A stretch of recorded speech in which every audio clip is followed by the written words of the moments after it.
өнөөдрийн зочин Татврын ерөнхий газрын олон нийтэд харилцах төвийн Татврын улсын байцаагч Бацангил таныг студид орж байна.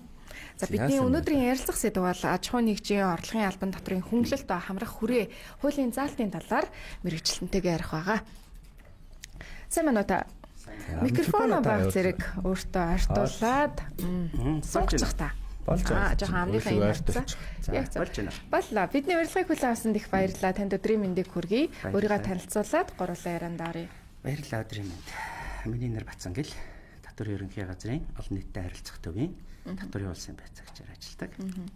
За татврын ер нь алба руу татвартай ер нь хэрхэн яагаад холбогдчихв?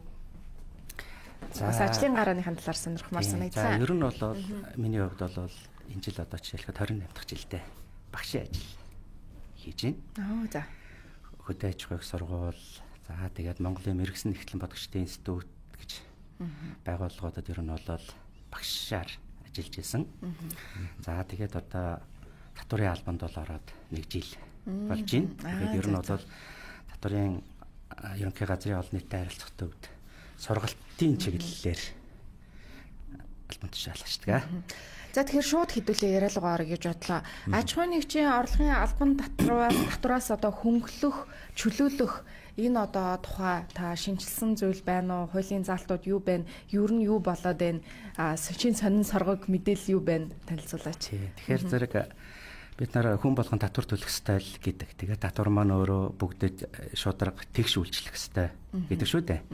Тэгэхээр зэрэг бид нар энэ хөнгөлөлт чөлөөлтийн талаар ярих гэдэг маань бол яаж нөхөр зэрэг энэ хөнгөлөлт чөлөөлт гэдэг бол тухайн татвар төлөгчдөд бас л одоо хуулиар олгож байгаа нэг боломж. Тэгэхээр зэрэг энэ боломжийг бас л одоо татвар төлөгч иргэн аж ахуйн нэгж болгон эдлэх бүрэн эрхтэй.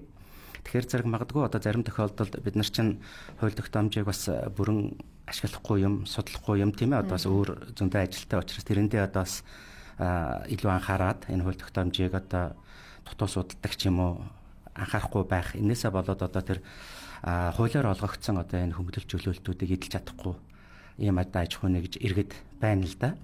Тийм учраас одоо энэ жил одоо бол жишээлбэл ингээд 10 дугаар сар 4-р үлрэл эхэлсэн байж байна. Одоо жилийн эцсийн санхүүгийн тайлангууд, татврын тайлангууд бэлтгэгдэн ер нь бол ингээл удахгүй тийм үү.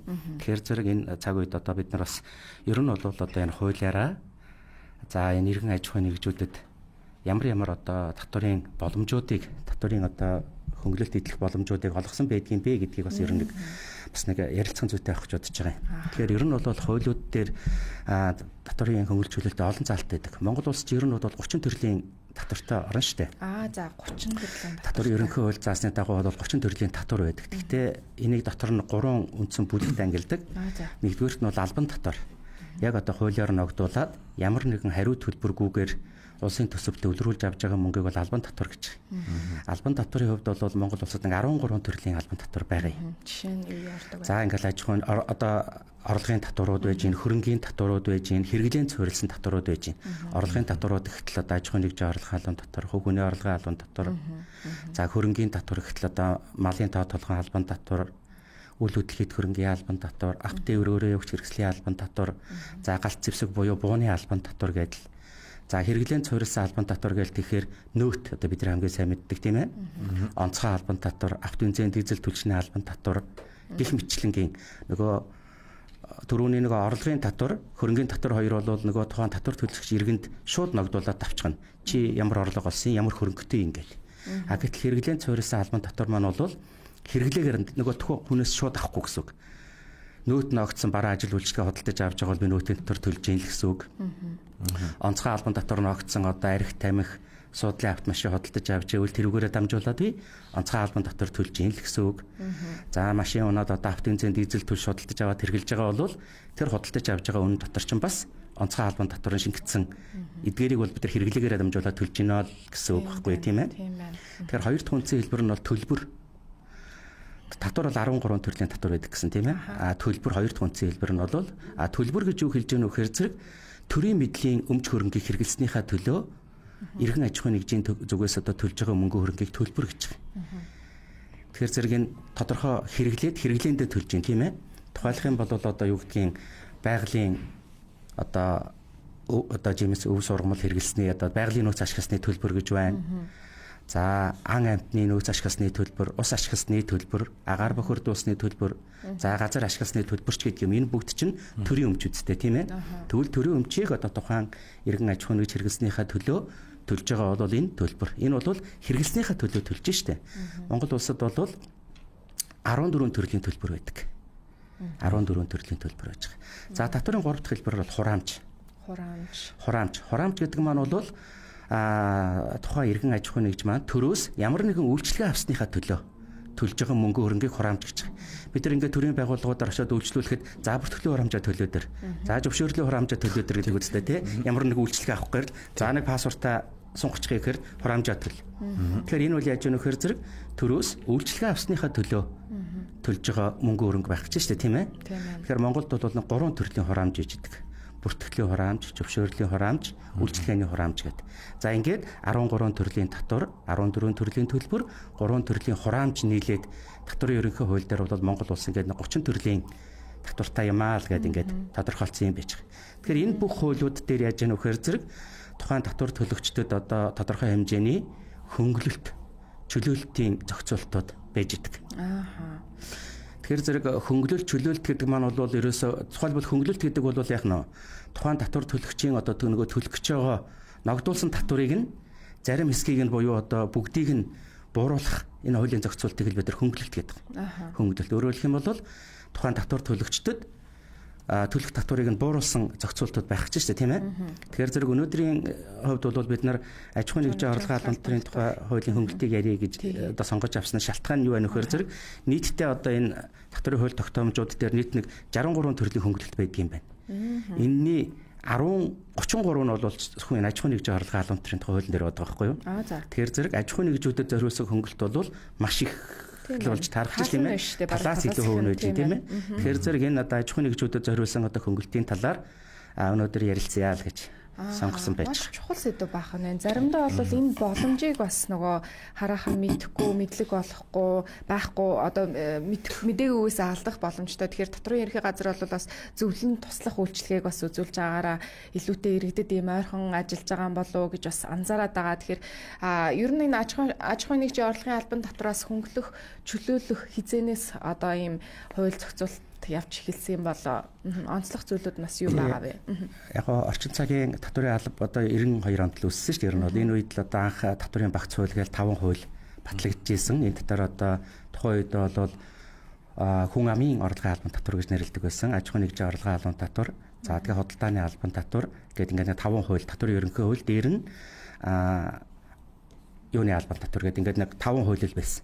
Ингээд энэ үеэс эхлээл энэ хуулиудад ер нь бол энэ хөнгөлт чөлөөлтийн зохицуултууд ороод яваад байгаа. За аж ахуйн нэгжийн орлогын албан татварын тухайд бол энэ өнгөрсөн 30 жилийн хугацаанд 3 удаа шинжлэгдсэн. Тэгэхээр хамгийн сүүлийн шинжилэл бол 19 онд хийгдээд 20 оны 1 сарын 1-ээс мөрдөж эхэлсэн. Одоо тэр хууль хүчин төгөлдөр мөрдөгдөж байгаа. Энэ хүчин төгөлдөр мөрдөгдөж байгаа хуулийн дээр бол 33 төрлийн хөнгөлөлт байгаа. 20 оноос хойш тэгэхээр өөрчлөгдөөгүй гэсэн үг байна тий. Тийм 20 оноос өөрчлөгдөөгүй. Яг хөө энэ жил ч одоо бид нар бас гадуур мэдээлэл их байгаа. Одоо татварын хуулиуд шинжлэгдэж байгаа тий. Тэгэхээр зэрэг 2025 онд бол татварын хуулийн шинжилэл маш өргөн цар хүрээтэй явагдаад татвар төлөгч иргэн аж ахуйн нэгжүүдийн дунд маш өргөн хүрээтэй хилцүүлгүүд хийгдээд энэ хилцүүлгүүдээс одоо гарсан санал санаачлага татвар төлөгчдийн одоо хүсэл сонирхол дээр одоо үндэслээд ер нь бол одоо татварын хууль тогтоомжийг иргэн аж ахуйн нэгжүүдэд ээлтэй байдлаар шинжлэх энэ шинжиллийн ажил бол одоо хийгдээд төсөл нь одоо нөгөө ди парламент дээр за нөгөө нэг legal info захин мэдээллийн сайтууд дээр 9 сарын 1-ээс тавигдсан 11 сарын 1 хүртэл ерөнхийдөө бол санал авах ажил явагдаж байгаа. За ингээд энэ санал авагдаад улсын хурлаар хилцээ батлагдчих юм бол бид нар татварын шинжилгээний дараагийн үе шат руу орох гэж байна гэсэн үг тийм ээ. Тэгэхээр зэрэг одоо бол 20 оны 1 сарын 1-ээс хүчин төгөлдөр үйлчилж байгаа хууль тогтоомжуудыг мөрдөө явж байна. Сая бид нар нөгөө хөнгөлөлтийн талаар ярьсан шүү дээ тий. Тэгээ хөнгөлөлт нь бол дийлэнх нь бол 30 гаруй байгаад байгаа юм шүү дээ тий. 33 гэсэн шүү дээ тий. Нийтдээ одоо ингээд нэг 60 гаруй хөнгөлөлт байдгийн 30 илүү зөвхөн аж ахуйн нэгжүүдэд зориулсан хөнгөлөлтүүд аж ахуйн нэгжийн орлогын албан татварын тухай хуулийн дээр тусгагдсан байна л гэсэн санаа. Тэгэхээр одоо бид нэр хөнгөлөлтийг ярьсных хөнгөлөлтөнд яаж хамрагдах боломжтой байдаг вэ гэдэг талаас нас яриул би бас нэг аж ахуйн нэгж Хэлт юм тий. Тийм бид нар яг түрүүнд бид нар хэлсэн нэг мэдхгүйгээсээ болоод энэ хөнгөлөлт эдлэх боломжийг орхигдуулсан байж идэг. Зүгээр аж ахуйн гэж гэхгүй бид нар зүгээр хүүхэн дээр аваад үзэхэд л хүүхний орлогын халуун төрийн тухай хуулийн дээр бид нар орон сууц судалдаж авсан үед хүүхдийн сургалтын төлбөрийг төлсөн үед хөнгөлөлт эдлэх хэвээр магадгүй энийг зарим хүмүүс мэддэггүй учраас хүүхний орлогын халуун төрийн тайлангаа өгөөгүй юм чинь хөнгөлөлтөө эдэлж чадахгүй үлдсэн л байж идэг байхгүй юу? Тэгэхээр зэрэг энтэй адилхан аж ахуйн нэгжүүдийн хувьд ч гэсэн яг аж ахуйн нэгжийн хувьд бол нөгөө мэрэгжлийн эхлэн бодогчд голдуу бас ажиллаж идэг учраас харьцангуй гайгүй. Гэхдээ бас одоо орхигдох ийм зүйлүүд байгаад байдаг. Тэгэхээр зэрэг аж ахуйн нэгжийн орлогын халуун төрийн тухай хуулийн дээр байгаа хөнгөлөлтийг нэг ойлгомжтой болгож ярихын тулд нэг 3 бүлэг болгоод хуваачдаг юм билүү л гэж бодож байна л да. 3 бүлэг болгоод хуваачгая. За нэгдүгээрт нь бол аж ахуйн нэгжийн орлогын халуун төрийн тухай хуулийн дээр байгаа хөнгөлтүүдийн хувьд бол татварын хувь хэмжээг бууруулсан хөнгөлт байгаа. Түрүүнд бид нар хөнгөлт гэдэг маань бол нөгөө тооцогдсон буюу төлөх ёстой татварыг нь л бүрэн болон хэсэгчлэн бууруулдаг гэсэн ч тийм ээ. Ингэж бууруулахдаа нөгөө татварын хувь хэмжээг нь бууруулах замаар төлөх татварыг нь бууруулцдаг нэг ийм ойлголт байна гэсэн. Тэгэхээр зэрэг аж ахуйн нэгжийн орлогын халуун төрийн тухай хуулийн дээр за жилийн одоо татвар ногдох орлого нь 300 сая. Ер нь бол аж ахуйн нэгжийн орлогын халуун төрийн хувьч нь бол 6 тэрбум хүртэл 10%. 6 тэрбумаас дээш бол 25% буюу одоо нэг өсөн нэмэгдэх хувь ашигладаг байхгүй юу? Гэтэл тэгэхээр одоо энэ хувь хэмжээг бууруулсан хөнгөлтийн хувьд бол жилийн татвар ногдуулах орлого нь 300 сая хүртэл байх юм бол ерөөсөө 10% биш 1%-аар татвараа төлнө. Гээд 90% бууруулсан дүн байж ах чинь тийм ээ. За дээр нь одоо тодорхой одоо салбарын үйл ажиллагааг дэмжих зорилгоор уг нь бол ногдол ашигын орлого бол 10% л байдаг. Гэтэл үн цаасны зах зээл дээрээс одоо тийм ээ нээлттэй арилжаалагдж байгаа хувьцаа бонд худалдаад авчих юм бол тэр одоо хувьцаа бондын одоо хүний орлого бол ногдол ашигын орлогод 10 биш 5%-аар дахиад 2 дахин бууруулж чинь тийм ээ. За эрх борлуулсны орлогод 10% татвар ногдуулдаг уг нь бол. Гэхдээ оюуны өмчийн бүтээл оюуны өмчийн одоо эрх борлуулах юм бол 5% ч гэдэг юм уу. Өөрөөр хэлбэл энэ хөнгөлөлт чөлөөлтийн бас цаад нэг зорилго нь юу байх вэ зэрэг тухайн одоо татвар төлөгчийн үйл ажиллагааг дэмжиж урамшуулах гэдэг. Тэгэхээр зэрэг одоо энэ хөрөнгийн зах зээлийг дэмжих гэж байна. Тийм ээ энэ оюуны бүтээл, оюуны үйлдвэрлэлийг одоо дэмжих чиглэсэн бас ийм зохицуултууд байж гин гэж ойлгох гэж тийм ээ. Энэ хүрээндээ бол яаж яах вэ зэрэг нөгөө татварын хувь хэмжээг нөгөө байх ёстой үндсэн төвшнгөөс нь бууруулаад тогтоочдөг нэг ийм зүйл байна гэсэн үг. За эхний бүлэг хөнгөлт юм. За хоёр дахь нь бол буцаан олгодог хөнгөлтүүд гэж байгаа. Буцаан олгодог хөнгөлөлт. Сая бид нар жишээлбэл хувь хүний орлогын халуун төр дээр гэхэд сая нөгөө тэр сургалтын төлбөрийн хөнгөлөлт. За орон сууц худалдаа авсан хөнгөлөлт чинь бол төлсөн татвараас нь буцаагаад олгочдөг. Тийм ээ. Орон сууцны хөнгөлт гэдэг бол одоогийн хуулиар 6 сая төгрөгийн хөнгөлт идэвхлэхээр байгаа шүү дээ. За түрүүн хэлсэн нөгөө татварын шинжилгээний хүрээнд хүүхний орлогын халуун татварын тухай хуульд орж байгаа өөрчлөлтийн төсөлд бол энэ нь 15 сая болохоор явж байгаа. Өөрөөр хэлбэл орон сууц худалдаж авсан хүн 15 сая төгрөгийг татвараас төлсөн татвараасаа одоо буцааж авч болох нэ л гэсэн үг болж байгаа юм. Тэгэхээр яг энэтэй адилхан одоо аж ахуйн нэгжийн орлогын халуун татвар дээр бас ийм буцаа олгодог хөнгөлтүүд байгаа. За одоогийн хүчин төгөл төр мөрдөж байгаа хуулийн дээр бол 1.5 тэрбум төгрөг хүртэл одоо татвар ногдуулах орлоготой аж ахуйн нэгж 10%-аар татвараа төлөөд за түүнийхээ 90%-ийг шууд буцаага авчдаг. Ийм одоо зохицуулт явж байгаа. За мөн одоо нөгөө татварын шинжилгээний хүрээнд аж ахуйн нэгжийн орлогын халуун төрийн тухай хуульд орж байгаа өөрчлөлтөөр бол энэний хамрах хүрээг нэмэгдүүлж өгч байгаа. За 1.5 тэрбум хүртэл татвар ногдуулах орлоготой бол 10% төлөөд 90% буцаагаад авчихна. Бүр түрүүн нөгөө хувь хэмжээ бууруулах дээр бол 300 сая хүртэл бол зүгээр бүр шууд 1%-аар төлөх байсан шүү дээ. За энэ татварын шинжилгээний хүрээнд бол энийг хүрээг нэмээд 1.5-аас 2.5 тэрбумын хооронд татвар ногдуулах орлоготой байх юм бол 10% төлчгөөд 50%-ийг нь буцааж авдаг ийм зохицуулт одоо хуулийн төсөлд ороо явж байгаа. Тэгэхээр энэ бол яаж яах вэ зэрэг хөнгөлөх замаар татварын буцаалт нөгөө төлсөн татварыг нь буцаад олгочих шээ тийм ээ. Тэгэхээр бидний бас хамгийн сайн түгээмэл мэддэг жишээг үл нөөт төр байж байгаа. Бид нар ч одоо жишээлхэд нөөт төлчгөөд 20% буцааж авдаг үстэй тийм ээ. Одоо 20 төлсөн татварынхаа 20% буцааж авч яадаг.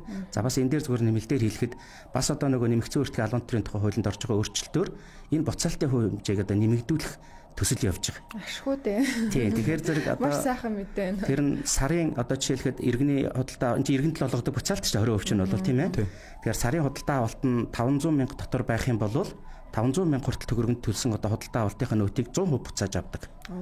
500-аас 1 сая хооронд байх юм бол төлсөн татварынхаа 50%-ийг нь буцааж авах. Саяас дээш байх юм бол яг одоогийн үйлчлэлтэй адилхан 20%-ийг нь буцааж авдаг байх гэсэн ийм бас одоо томьёолол нэмэгдсэн үртгийн албан тушаалын тухай хуулийн төсөлд явж байгаа. Тэгэхээр зэрэг татварын хөнгөлөлтийн бас нэг хоёр дахь одоо үндсэн хэлбэр нь бол яаж гэнэ? Хөнгөлөлт үзүүлээд тэр одоо үзүүлсэн хөнгөлөлтөд холбоотойгоор илүү төлөлт үүсчдэг гэсэн үг байхгүй юу?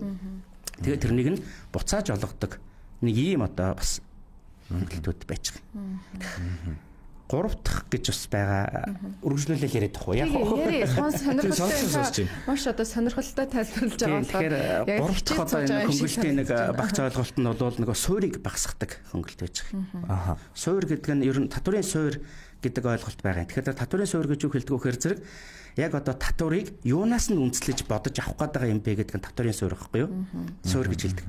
Тэгэхээр зэрэг татварын суур маань бол яг хуу нөгөө татварын төрлүүдээс хамаарат ялгаатай. Жишээлх юм бол орлогын татвар дээр бол одоо татварын суур нь татвар ногдуулах орлого гэсэн ойлголт байгаад нийт орлогоос зардлаа хасаад цаана үлдсэн ашигаас нь татвар авдаг. Орлогын татвар дээр бол тийм ээ. Гэтэл одоо хөрөнгийн суурьуд дээр бол үйл хөдлөх эд хөрөнгийн албан татварыг бол тэр хөрөнгийнх нь үнэлгээнээс авдаг. Одоо нэг газар байлаа гэхэд, орон сууц байлаа гэхэд үнэлгээ нь хийдیں۔ Тэрнээс нь авна. За автовер өөрөө явж хэрэгсэл байлаа гэхэд нөгөө цилиндрийн багтаамж. Хэдэн сантиметр куб одоо цилиндрийн багтаамжтай тэрэнд нь үндэслэж аванч гэдэг юм уу? Буу байлаа гэхэд одоо хэдэн миллиметрийн одоо голч төмөртэй инч гэдэг юм уу тийм ээ? Гэх мэтлэнгийн нөгөө татварыг бодож авах гээд байгаа суур одоо тэр юунаас нь татварыг бодох юм бэ гэдгийг үндсэндээ татварын суур гэдэг. Тэгвэл хөнгөлөлт үзүүлдэг дараагийн 3 дахь үндсэн хэлбэр нь бол тэр суурийг нь бууруулцдаг. Суурийг нь бууруулцдаг. Тэгэхээр энэ суурийг одоо бууруулдаг одоо яг хүчин төгөл дээр үйлчилж байгаа хууль гэх юм бол үйл хөдлөх хөрөнгө албан тушаалын тухай хууль байдаг байхгүй юу? Ялангуяа газар дээр одоо газараас авах одоо албан татварыг бодохдоо за тухайн одоо газрыг хичээлэхэд гэрүүлийн зориултаар ашиглаж явах юм бол нийслэлд 95% шууд суурийг бууруулад үлдсэн 5%-аас нь татварыг бодно. Аймагт бол 97, сумдад 98% одоо хөнгөлждөг гэсэн үг багч байгаа байхгүй юу? Одоо миний газрын үнэлгээ 100 сая төгрөгийн үнэтэй газар байлаа гэхэд одоо хотод байлаа гэхэд яг нөө 95%-аар бууруулад 5 саяас нь газрын татварыг нь бодох чинь шүү дээ тийм ээ? Гэх мэтлэнгийн. За одоо тэр яригадаад байгаа энэ 25 онд яригадаад байгаа хуулийн шинжилгээний хүрээнд энэ татварын суурийг одоо бууруулсан ийм хуулийн зохицуулалт 3 хуулийн төсөл дээр нь явж байгаа. Аж ахуйн нэгжийн орлогын албан тушаалын тухай хуулийн төсөл, хувь хүний орлогын албан тушаалын тухай хуулийн төсөл, нэмэгдсэн үртгийн албан тушаалын тухай хуулийн төслүүд дээр явж байгаа. Гурван дээр нь ер нь бол хялбаршуулсан горим гэсэн зохицуулалт орж ирээд за ингээд 400 сая хүртэл одоо үйл ажиллагааны одоо буюу борлуулалтын орлоготой тохиолдолд тухайн аж ахуйн нэгж иргэн хялбаршуулсан горим ашиглахаар хүсэлт гаргаж болно. Энэ тохиолдолд шууд татварын суурийг нь 90% бууруулна гэж байгаа байхгүй юу?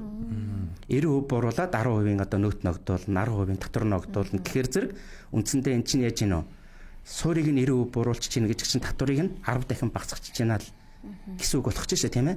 Тэгэхээр зэрэг татварын одоо хөнгөлөлт үзүүлдэг бас нэг үндсэн 3 дахь том хэлбэр бол яаж гинөө? Тэр одоо нөгөө татварыг тооцдог суур үзүүлэлтүүдийг нь үнэлгээг нь одоо бууруулах замаар татварыг нь хөнгөлдөг бас нэг юм зохицуулалт байж байгаа.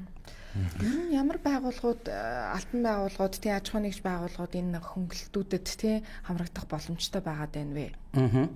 За тэгэхээр зэрэг сая ярьсан татварын хувь хэмжээг бууруулсан, буцаан олгох хөнгөлөлт суурийг бууруулж байгаа эднэр бол ерөнхийдөө нөгөө жижиг дунд аж ахуйн нэгжүүд рүү илүү чиглээд байна шүү дээ. Тийм ээ. 300 сая хүртэл бол 1%, 1.5 тэрбум хүртэл 90% буцаая, 2.5 тэрбум хүртэл 50% буцаая гэдэргээл. Тэгэхээр зэрэг Монгол Улсын засгийн газраас ер нь бол одоо эдийн засгийг хөгжүүлэхтэй холбоотой барьж байгаа гол үндсэн чиглэл бол бизнесийн идэвхжлийг нэмэгдүүлэе, аж ахуйн нэгжүүдэд томруулъя гэдэг зорилго тавьж байгаа учраас сая ярьсан одоо 3 төрлийн хөнгөлөлт бол яаж гэнэ үндсэндээ жижиг дунд аж ахуйн нэгж рүү илүү одоо чиглэсэн ийм хөнгөлтүүд байгаа. За үүнээс гадна бол одоо нэг 3 дахь хэлбэр нь бол тооцогдсон татварыг нь одоо бууруулдаг. За энэ бол маш их тийм түгээмэл хэлбэр байж байгаа. Энэ дээр бол таны нөгөө асуусанчлан үйл ажиллагааны чиглэл заагдаад ороод ирж байгаа.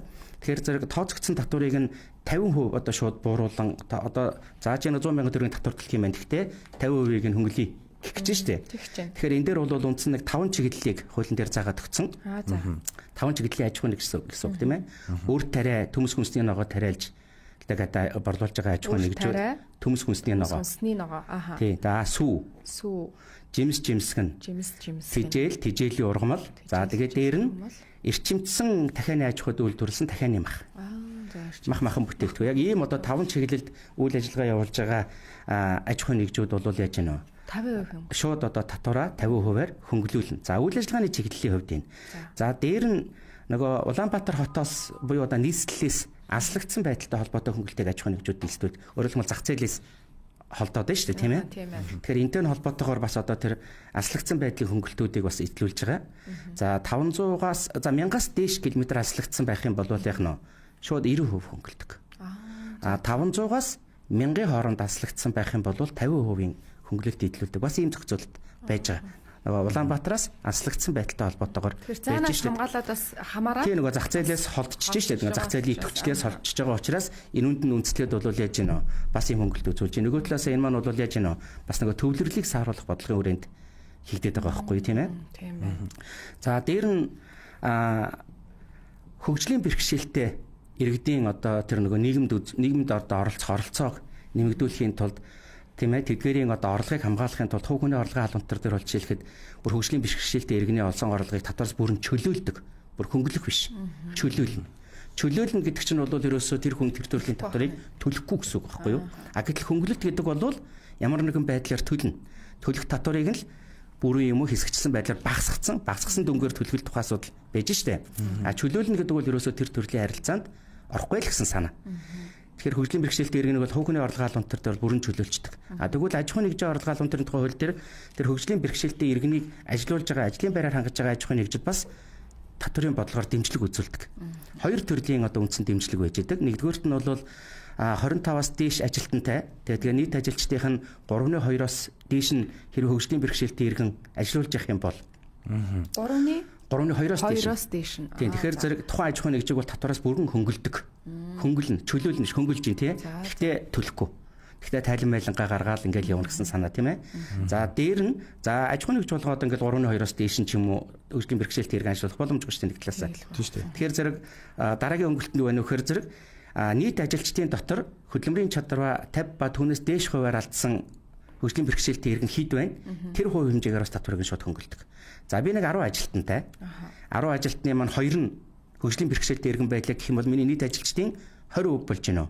Тийм ээ. Тэгвэл тооцогдсон татварын 20%-ийг хөнгөлнө гэсэн ийм зохицуултууд байж байгаа. Тэгэхээр зэрэг энэ дээр зарим аж ахуйн нэгжүүд бол нөгөө нийгмийн хариуцлагын хүрээнд тэр одоо хөгжлийн бэрхшээлтэй иргэдийг авч ажилуулах замаар нэг талдаа тэр хүмүүсийг ажлын байраар хангаад нийгмийн хариуцлагыг хэрэгжүүлж байна. Нөгөө талдаа бас яах нь татварын хөнгөлөлт эдлээд явах ийм боломж нь байж идэг. Энийг бас ер нь бол аж ахуйн нэгжүүд бас нийтлэг ашиглаж байгаа ийм зүйлүүд байж идэг. Маш сонирхолтой. Тэгэд ер нь бас мэдтгүү бас олон юм яригдж जैन. Тэгэд яг л нэрээ багш хичээл орж байгаа юм шиг маш гоё ойлгомжтой тайлбарлаж өгч जैन л да. За өөр чинь би нэг юм асуух гэдэг байгаа байхгүй. Монгол улсад чи одоо ихэвчлэн л нөгөө импорт буюу тий одоо гадны одоо бүтээгдэхүүнийг зарж борлуулдаг компаниуд аж ахуйн нэгжүүд маш их байдаг тий. Эдгээр одоо үйл ажиллагаа явуулж байгаа аж ахуйн нэгжүүдэд хэрхэн ямар байдлаар хөнгөлөлт олгох юм болоо?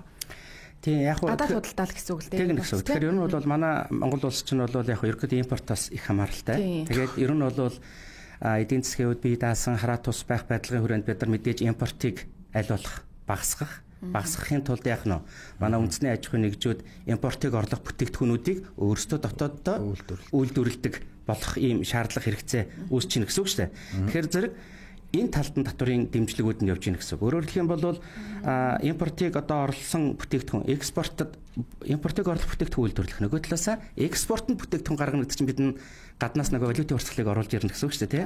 Тэгэхээр зэрэг энэ чиглэлд бол одоо татварын бодлогоор дэмжиж байгаа юм зохицуултууд байж байгаа. Тэгэхээр зэрэг энэ чиглэлд ядгүйхээр зэрэг энэ одоо импортыг орлох ийм одоо бүтээгдэхүүн үйлдвэрлэж байгаа тохиолдолд эхний 5 жилд нь бол татварын одоо 90% хүртэл хувийн хөнгөлөлт үзүүлэхээр өөрөөр хэлбэл импортыг орлох, экспортыг дэмжих одоо энэ бодлогын хүрээнд одоо үйл ажиллагаа явуулаад одоо бараа бүтээгдэхүүнээ үйлдвэрлэж байгаа аж ахуйн нэгж байгууллагуудын хувьд бол яг нь ялангуяа энэ гарааны компанийн хувьд бол эхний 5 жилд нь бол одоо татварыг нь 90%-аар хөнгөлөх ийм одоо хуулийн зохицуултаас ороо явж байгаа.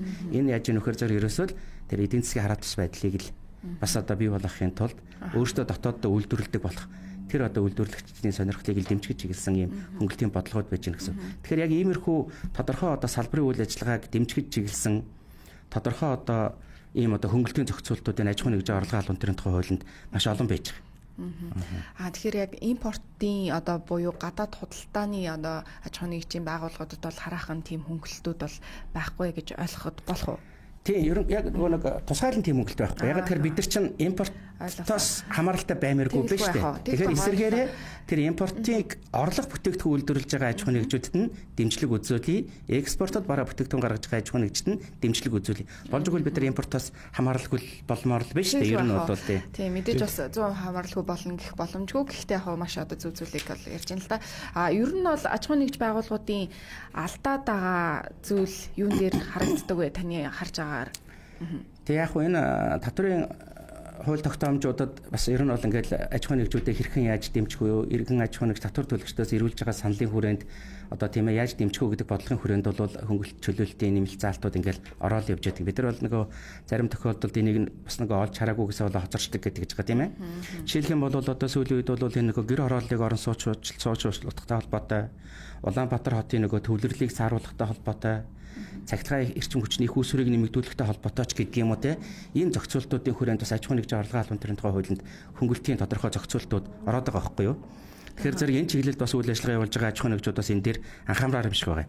Жишээлх юм бол одоо гэр хорооллыг орон суучжуулахтай холбоотойгоор тэг ямар зүйлүүд байна вэхээр зэрэг жишээлхэд одоо энэ гэр хорооллыг орон суучжуулах чиглэлээр үйл ажиллагаа явуулж байгаа аж ахуйн нэгж байгууллагын нэг татварыг 90% хөнгөлөйгээд л зохицуулт орсон байгаа байхгүй юу?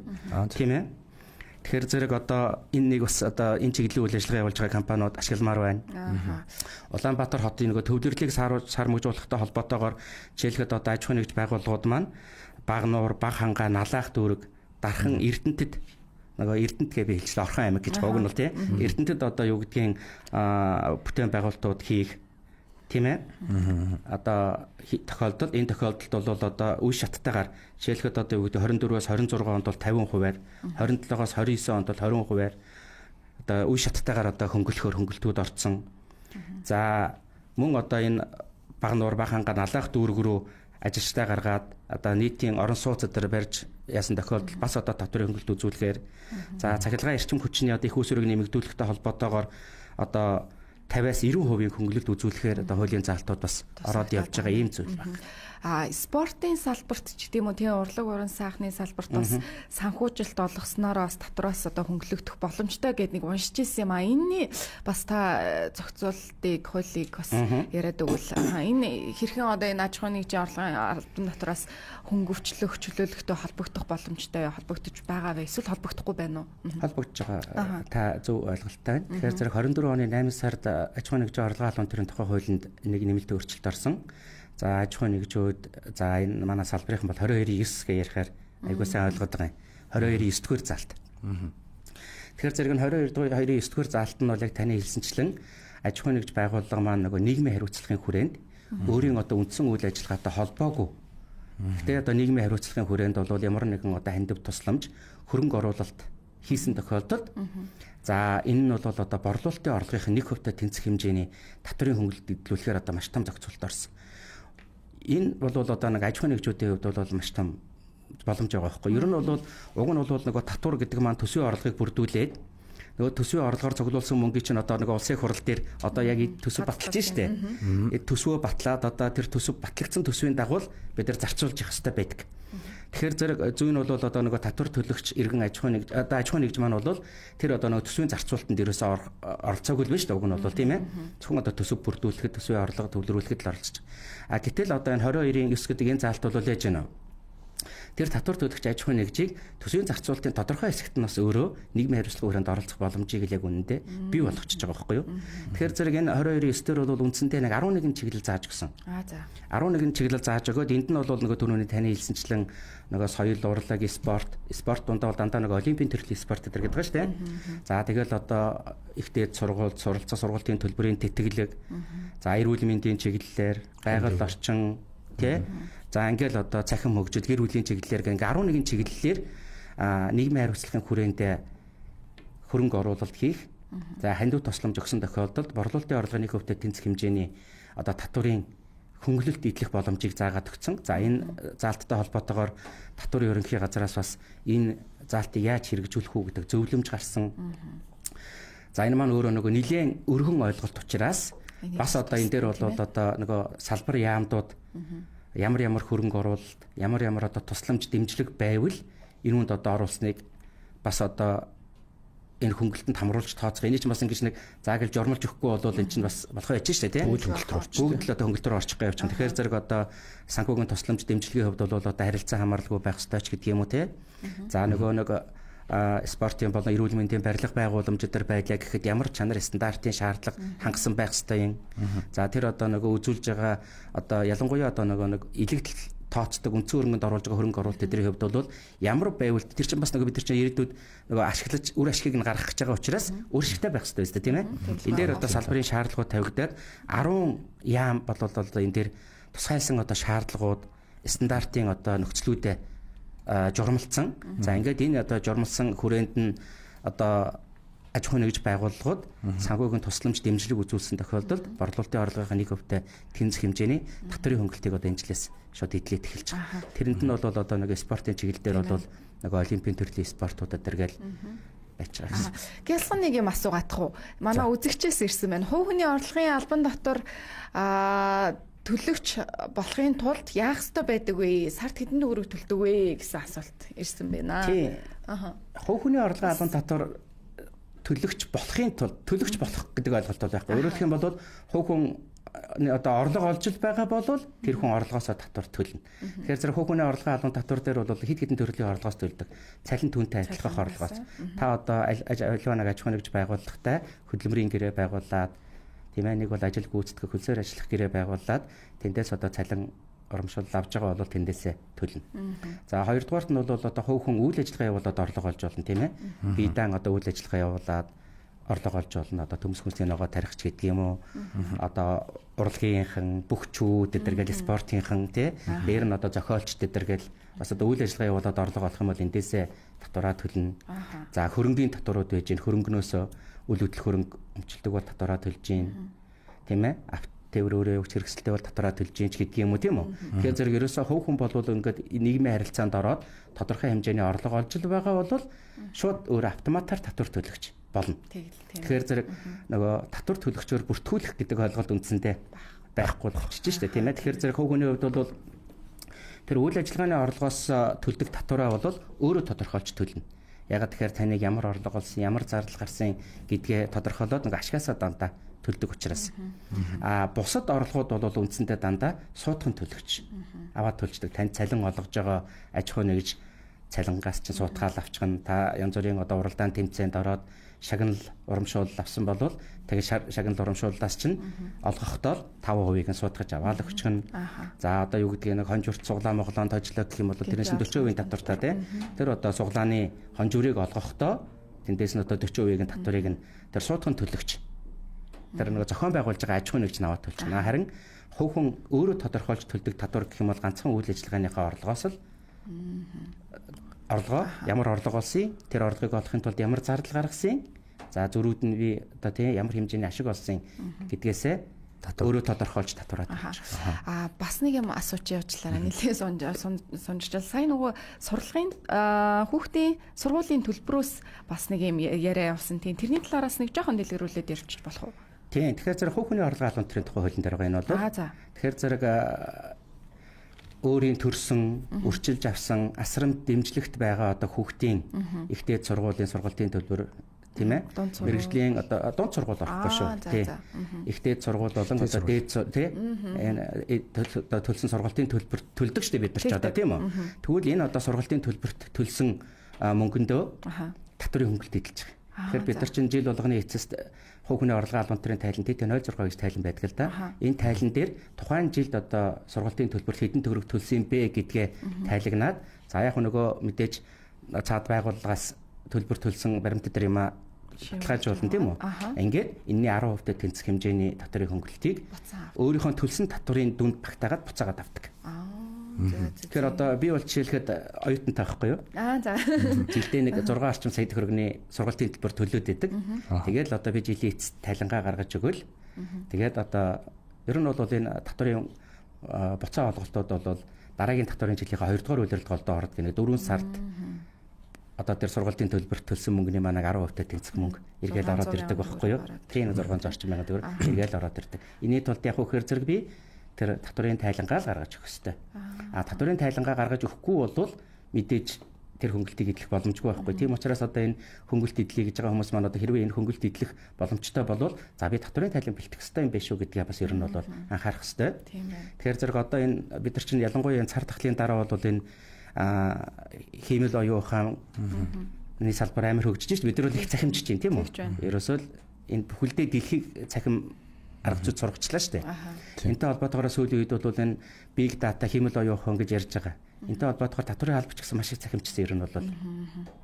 Ер нь бол хүүхний орлогын албан төрийн тайланг бол татварын алба тэр мэдээллийн сангаас гаргаад өгчих боломж бол бүрдсэн байгаа шүү дээ. Одоо бид нар одоо жишээлх таяр жишээлхэд гаргаж үдсэн болвол тайлангаа гаргах гал ороход үндсэн мэдээллүүд чинь бүгд татагтаад ороод ирж байгаа байхгүй юу? Би үргэлж тайлангаа гаргахдаа зарим нэгэн орлогоудаа мартцсан байдаг байхгүй юу? Энд тэнд одоо хичээл зааж байгаа лолсон орлого мдэггүй ижигтэл тайлангаа гаргах гад татангууд та тийм орлого олсон байна гэ гараад ирэх гэсэн юм тийм ээ? Маш ухаалаг болсон байна. За тэгээд маш сонирхолтой ярилцлагыг хийсэн танд баярлалаа. Татварын ерхий газрын олон нийтэд харилцах төвийн татварын улсын байцаагч Батцэнгэл байлаа тэгээд хэрэгтэй мэдээллүүдийг үнэхээр юм сонирхолтой маш юм яг л гоё багш шиг зааж өглөө тэгээд дахиж магадгүй уулзгын ирээлэг тавья бас энэ татварын одоо энэ мэдлэгтэй байх нь тий ирээдүйд бидэнд бол нэлийн юм тусалцаа үзүүлэх юм болоо гэж бас боддгийм аа. Таны ажилд амжилт хүсье. За би нэг ганцхан тодруулчих зүгээр. Ерөөсөө тийм удаан яриа биш. Хэрвээ сайн нөгөө борлуулалтын орлогын 1%-ийг хөнгөлдөг гэдэг одоо аж ахуйн нэгжийн одоо нийгмийн хариуцлагын хүрээнд ажиллаад тэрийг болохоор одоо чинь ингээ контент үтээдэг ч юм уу яг медиа агентлаг байл шүү дээ. Тэнгүүтээ одоо хандивын ажил хийлээ шүү дээ. Тэрэндээ тооцогдох уу? Тийм тэгэхээр яг энэ 22/9-дөр нэг хязгаарлалт байгаа шүү. Тэр нь юу вэ нөхөр зэрэг нэгдүгээрт нь нөгөө хэлбэршүүлсэн горим ашигладаг аж ахуйн нэгж илүү орохгүй шүү гэдгийг анхаарах хэрэгтэй. Хэлбэршүүлсэн горим буюу одоогоор жилийн борлуулалтын орлого нь 50 сая хүртэл байгаа аж ахуйн нэгж одоо тийм янд ханд төсөлмжийн ажил үзүүлэлээ гэхэд тэр нь бол 22/9 рүү орох боломжгүй гэсэн үг. Унаасаа нэг 50 сая 50-аас доош учраас гэсэн үг тийм. Хоёрдугаарт нь бол түрүү нөгөө 1% татварыг хэлсэн шүү дээ тийм. Нөгөө 300 сая хүртэл төгрөгийн татвар ногдуулах орлоготой аж ахуйн нэгжүүдэд бас энэ 22/9 хамаарлаг байгаа. За бусад бүх аж ахуйн нэгжүүдийн хувьд бол нийгмийн хариуцлагын хүрээнд за тэгээд тэр одоо салбарын яамдуудаас гаргасан одоо стандарт шаардлагуудын хүрээнд тэгдсэн хөрөнгө оруулалт санхүүгийн хандив тусламж дэмжлэгүүд байх юм бол энийгээ зохих одоо ёс орон тайлагнаад тэгээд жилийн борлуулалтын орлогын 1% тэнцэх хэмжээний татварын хөнгөлтийг эдлэх боломж бүх татвар төлөгчдод нээлттэй. Гагцгүй хэлбэршүүлсэн горим ашиглаж байгаа болон 1%-аар татвар төлж байгаа аж ахуйн нэгжидэл байх болно шүү дээ. Тэр чинь угаасаа өөрөөсөө жижиг аж ахуйн нэгжүүд жижиг аж ахуйн нэгжүүд байж ирэх юм гэсэн үг юм бол тийм үү? За баярлалаа таны ажилд амжилт хүсье. За баярлалаа. Амжилт хүсье. Та бүхэнд бас амжилт хүсье.